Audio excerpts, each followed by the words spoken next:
പാകിസ്ഥാന്റെ ഏറ്റവും വലിയ മിത്രം എന്ന് പറയുന്നത് ചൈനയാണ്. ചൈനയുമായി പാകിസ്ഥാൻ കൈകോർത്ത ശേഷം പാകിസ്ഥാനുള്ള പലതരം ഫണ്ടുകളെല്ലാം ചൈനയാണ് പാകിസ്ഥാനിലേക്ക് കൊണ്ടുവരുന്നത്.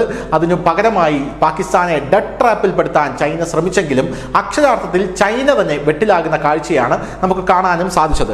ഈ വാർത്ത നമുക്ക് വിശദമായി പരിശോധിച്ച് വന്നു കഴിഞ്ഞാൽ ഇപ്പോൾ വരുന്ന റിപ്പോർട്ടുകൾ അനുസരിച്ച് ചൈനയെ മറികടന്നുകൊണ്ട് പാകിസ്ഥാൻ സ്വന്തമായി തദ്ദേശീയമായി യുദ്ധവിമാനങ്ങൾ ഉൽപ്പാദിപ്പിക്കാൻ ഇപ്പോൾ പദ്ധതിയിടുന്നു എന്ന റിപ്പോർട്ടുകളാണ് പല അന്തർദേശീയ മാധ്യമങ്ങളും റിപ്പോർട്ട് ചെയ്തുകൊണ്ടിരിക്കുന്നത്. നമുക്കറിയാം ചൈന എന്ന് പറയുന്ന രാജ്യം പല രാജ്യങ്ങളെയും ഡെഡ് ട്രാപ്പിൽ പെടുത്താൻ പദ്ധതി ഇട്ടിരുന്നു. ആ പദ്ധതികളിൽ പലതും വിജയമാണ്. അതിന്റെ ഏറ്റവും വലിയ ഉദാഹരണമാണ് ശ്രീലങ്ക അടക്കമുള്ള രാജ്യങ്ങൾ. അതായത് ശ്രീലങ്കയ്ക്ക് അടക്കം പാകിസ്ഥാൻ വലിയ രീതിയിലുള്ള സാമ്പത്തിക സഹായം ചെയ്യും, മാൽദീവ്സിന് സാമ്പത്തിക സഹായങ്ങൾ ചെയ്യും. അങ്ങനെ ചെയ്തു കഴിഞ്ഞ ശേഷം അവർക്കത് തിരിച്ചു കൊടുക്കാൻ കഴിയില്ല എന്നുള്ള ഘട്ടത്തിൽ ചൈന അവരുടെ പല ഭൂമികളും പിടിച്ചെടുക്കുന്ന ഒരു കാഴ്ചയാണ് നമുക്ക് കാണാനായിട്ട് സാധിക്കുന്നത്. അങ്ങനെയാണ് പാകിസ്ഥാനിൽ ചൈനയിലെ ബെൽട്ടൺ റോഡൊക്കെ ചൈന പണിയുന്നത്. അത് നമ്മുടെ പാക് അധീന കശ്മീരിൽ കൂടെയാണ് എന്നുള്ളത് നമുക്ക് എല്ലാവർക്കും അറിയാവുന്ന ഒരു കാര്യമാണ്. ഇങ്ങനെ ചൈനയുടെ പദ്ധതിയുമായി ചൈന മുന്നോട്ട് പോകുമ്പോൾ അക്ഷരാർത്ഥത്തിൽ ചൈന വെട്ടിലാകുന്ന കാഴ്ചയാണ് നമുക്ക് കാണാൻ സാധിക്കുന്നത്. ചൈന ഇതുപോലുള്ള പല രാജ്യങ്ങളിലും തങ്ങളുടെ പദ്ധതികൾ നടപ്പിലാക്കുമ്പോൾ ആ രാജ്യങ്ങളിൽ നിന്നുള്ള ഫണ്ട് കൂടെ വേണം. ഉദാഹരണത്തിന് പാകിസ്ഥാനിൽ ബെൽട്ടൺ റോഡ് ചൈന പണിയുമ്പോൾ പാകിസ്ഥാനും അതിലേക്ക് ഒരു ഫണ്ട് ഇടേണ്ടതായിട്ടുണ്ട്. എന്നാൽ പാകിസ്ഥാൻ ഇപ്പോൾ പൊട്ടിപ്പൊളിഞ്ഞു നിൽക്കുന്ന സാഹചര്യത്തിൽ പാകിസ്ഥാൻ ആ ഫണ്ട് ഇടാൻ സാധിക്കുന്നില്ല. അതുകൊണ്ട് തന്നെ പാകിസ്ഥാനിൽ കൂടുതൽ നടപടികൾ ചൈന തുടങ്ങിയിരുന്നു.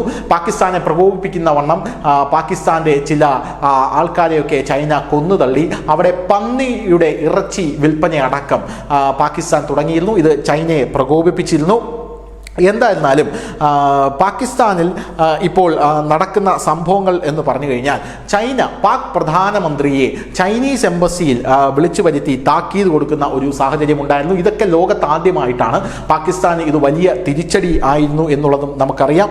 പോരാത്തതിന് പാകിസ്ഥാൻ ഇപ്പോൾ അക്ഷരാർത്ഥത്തിൽ തകർന്നു നിൽക്കുന്ന സാഹചര്യമാണ്. അതോടുകൂടി ചൈന ആഫ്രിക്കൻ രാജ്യങ്ങളാണ് കൂടുതൽ കോൺസെൻട്രേറ്റ് ചെയ്യുന്നത്. നമുക്കറിയാം ചൈന ആഫ്രിക്കൻ രാജ്യങ്ങളിൽ കോൺസെൻട്രേറ്റ് ചെയ്യുന്നതോടൊപ്പം തന്നെ ഇന്ത്യയും അതിന് തൊട്ടുപുറകെ തന്നെ കെനിയയിലടക്കം അദാനിയെ വിട്ടുകൊണ്ട് ഒരു എയർപോർട്ട് അവിടെ എടുക്കുന്ന സാഹചര്യം നമ്മൾ കണ്ടതാണ്. സ്വന്തമായി ആയുധങ്ങൾ ഉൽപ്പാദിപ്പിച്ച് ബംഗ്ലാദേശിനടക്കം കൊടുക്കാനുള്ള ഒരു പദ്ധതിയാണോ പാകിസ്ഥാൻ നടപ്പിലാക്കുന്നത് എന്ന സംശയം ചൈനയിൽ ഇപ്പോൾ ഉയരുന്നുണ്ട്. പ്രധാനമായും പാകിസ്ഥാന് ചുറ്റും ഇപ്പോൾ ശത്രു രാജ്യങ്ങളാണ്. അഫ്ഗാനിസ്ഥാനുമായി പാകിസ്ഥാൻ വലിയ രീതിയിലുള്ള സംഘർഷത്തിലാണ്, ഇറാനുമായി സംഘർഷത്തിലാണ്, പോരാത്തതിന് ഇന്ത്യയുമായി സംഘർഷത്തിലാണ്. ആ സാഹചര്യത്തിലാണ് ചൈനയും പാകിസ്ഥാനുമായി അകലുന്നു എന്ന റിപ്പോർട്ടുകൾ പുറത്തു വരുന്നത്. സൗദി അടക്കമുള്ള രാജ്യങ്ങൾക്ക് മുമ്പിൽ പാകിസ്ഥാൻ കൈനീട്ടുന്ന ഒരു സാഹചര്യം ഉണ്ടായിട്ടുണ്ട്. എന്നാൽ സൗദിയും പാകിസ്ഥാനെ നേരത്തെ തന്നെ കൈവിട്ടിരുന്നു. സൗദി പറയുന്നത് പാകിസ്ഥാൻ എന്ത് ആവശ്യമുണ്ടെങ്കിലും ലിസ്റ്റ് തന്നാൽ തങ്ങൾ പണിതു തരാമെന്നാണ് പറയുന്നത്. ശേഷം റഷ്യയിലേക്ക് പോയി പാകിസ്ഥാൻ.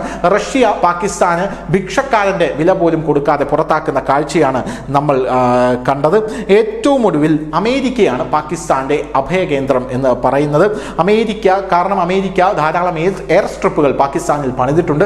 ആ എയർ സ്ട്രിപ്പുകൾ പാകിസ്ഥാനിൽ ഉള്ളത് അഫ്ഗാനിസ്ഥാനെയും ചൈനയും അടക്കം അടിക്കാൻ അമേരിക്കയ്ക്ക് വലിയൊരു ആശ്വാസമാണ്. അതുകൊണ്ട് അമേരിക്ക പാകിസ്ഥാനെ കൈയൊഴിയാൻ സാഹചര്യമില്ല. എന്നിരുന്നാലും അമേരിക്കയും പാകിസ്ഥാന് വലിയൊരു ഉപരോധം ഇപ്പോൾ കൊണ്ടുവന്നിട്ടുണ്ട്.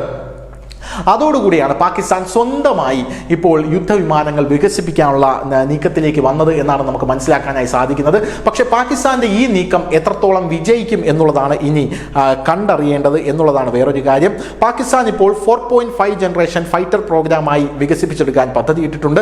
വിമാനത്തിന്റെ രൂപകൽപ്പന JF-17 എന്ന് പറയുന്ന വിമാനവുമായി രൂപസാദൃശ്യമുള്ളതാണ് എന്നും മനസ്സിലാകുന്നു. കുറച്ച radar cross section feature, infrared section and tract system, active electronic scan array radar തുടങ്ങിയ അപ്ഡേറ്റുകൾ വിമാനത്തിൽ പാകിസ്ഥാൻ ഇപ്പോൾ നിർമ്മിക്കുന്ന വിമാനത്തിൽ ഉൾപ്പെടുമെന്നാണ് നമുക്ക് മനസ്സിലാക്കാൻ സാധിക്കുന്നത്. ഇത് ഉൽപ്പാദിപ്പിച്ച് പാകിസ്ഥാൻ ആയുധ കച്ചവട രംഗത്തേക്ക് ചൈനയെ മറികടന്നുകൊണ്ട്, സാധാരണ ചൈനയാണ് പാകിസ്ഥാൻ വിമാനങ്ങൾ അടക്കം കൊടുത്തില്ല. നമുക്കറിയാം ചൈനയിൽ നിന്ന് പഴയ വിമാനങ്ങൾ വാങ്ങിച്ച് പാകിസ്ഥാനിലെ ലാഹോറിലും കറാച്ചിയിലും അടക്കം വലിയ രീതിയിലുള്ള വിമാന അപകടങ്ങൾ ഉണ്ടാകുന്നത് നമ്മൾ കണ്ടതാണ്. അങ്ങനെ പാകിസ്ഥാൻ ചൈനയിൽ നിന്ന് കോവിഡ് സമയത്ത് മാസ്ക് വാങ്ങിച്ചിരുന്നു. ആ മാസ്ക് എന്ന് പറയുന്നത് ചൈനീസ് ചൈനീസ് പൗരന്മാർ ഉപയോഗിച്ച അടിവസ്ത്രം, സെക്കൻഡ് ഹാൻഡ് അടിവസ്ത്രം തുന്നിക്കെട്ടിയ മാസ്കാണ് പാകിസ്ഥാന് ചൈന കൊടുത്തുകൊണ്ടിരുന്നത്. ഇതൊക്കെ പാകിസ്ഥാനെ ചൊടിപ്പിക്കുന്ന ഒരു സാഹചര്യം ഉണ്ടായിരുന്നു. ആ സാഹചര്യത്തിലാണ് പാകിസ്ഥാൻ ഇപ്പോൾ ഇരട്ട എഞ്ചിനിൽ പ്രവർത്തിക്കുന്ന ജെറ്റുകൾ ഉൽപ്പാദിപ്പിക്കാനുള്ള നീക്കം നടത്തുന്നത്. പുതിയ അപ്ഡേറ്റുകൾ സൂചിപ്പിക്കുന്നത് പാകിസ്ഥാൻ ഒരു സ്വാശ്രയ തദ്ദേശീയ യുദ്ധവിമാന പരിപാടി സൃഷ്ടിക്കുന്നതിൽ ശ്രദ്ധ കേന്ദ്രീകരിക്കുന്നു എന്നുള്ളതാണ്. പാകിസ്ഥാന് ഇതിൻ്റെ ടെക്നോളജി ഉണ്ടോ ഇല്ലയോ എന്നുള്ള കാര്യം സംശയമാണ്. എന്തായിരുന്നാലും പാകിസ്ഥാന്റെ ഈ നീക്കം വിജയിക്കുമോ ഇല്ലയോ എന്ന് ചൈനയും ഇപ്പോൾ നിലവിൽ നോക്കിക്കാണുകയാണ്. ചൈനയിൽ നിന്ന് പാകിസ്ഥാൻ അകന്നുകൊണ്ട് പുതിയൊരു പദ്ധതി തന്നെ രൂപീകരിക്കുകയാണ്. ഇത് ചൈനയെ ചൊടിപ്പിക്കുമോ ഇല്ലയോ എന്ന് നമുക്ക് കണ്ടറിയണം. എന്തായാലും പാകിസ്ഥാനും ചൈനയും തമ്മിലുള്ള ഈ അകൽച്ച മുതലെടുക്കാൻ ഇന്ത്യയും ശ്രമിച്ചിട്ടുണ്ട്. നമ്മുടെ അജിത് ഡോവൽ ചൈനയിലേക്ക് പോയിട്ടുണ്ട്. നമ്മുടെ ബോർഡർ വിഷയങ്ങളിലെല്ലാം ഒരു തീരുമാനമാക്കിയിട്ടാണ് അദ്ദേഹം തിരിച്ചു വരാൻ ഒരുങ്ങുന്നത്. ഇപ്പോൾ തന്നെ ആ ബോർഡർ വിഷയങ്ങളിൽ ഒരു തീരുമാനമായി എന്ന അപ്ഡേറ്റുകളും വരുന്നുണ്ട്. വരുന്ന ഭാവിയിൽ പാക് അധീന കശ്മീർ ഇന്ത്യക്ക് തിരിച്ചു പിടിക്കാനുള്ള വലിയ ഒരു നീക്കമാണ് അവിടെ നടക്കുന്നതെന്നാണ് മനസ്സിലാകുന്നത്. ഉർവശി ശാപം ഉപകാരം എന്ന രീതിയിൽ പാകിസ്ഥാനും ചൈനയും അകലുന്നതോടുകൂടി ഇന്ത്യയുടെ പാക് അധീന കശ്മീർ തിരിച്ചു പിടിക്കുമ്പോൾ റഷ്യയും കൂടെ ഇന്ത്യയുടെ കൂടെ നിൽക്കുന്നത് കൊണ്ട് തന്നെ അത് വളരെ എളുപ്പത്തിൽ കഴിയും. കാരണം ചൈന പ്രശ്നമുണ്ടാക്കാൻ സാധ്യതയില്ല. പാകിസ്ഥാനുമായി അകന്നു നിന്ന് കഴിഞ്ഞാൽ റഷ്യ പറഞ്ഞു കഴിഞ്ഞാൽ ചൈന കേൾക്കും എന്നുള്ളതും ഇന്ത്യക്കറിയാം. റഷ്യൻ പ്രസിഡന്റും ഇന്ത്യൻ പ്രധാനമന്ത്രി നരേന്ദ്രമോദിയും അത്ര വലിയ ചങ്ങാത്തത്തിലാണ് എന്ന് നമുക്ക് എല്ലാവർക്കും അറിയാം. പാകിസ്ഥാന്റെ ഈ നീക്കം ചൈനയെ ചൊടിപ്പിച്ചിട്ടുണ്ട് എന്നുള്ളതും വേറൊരു കാര്യമാണ്. News desk, news India Malayalam.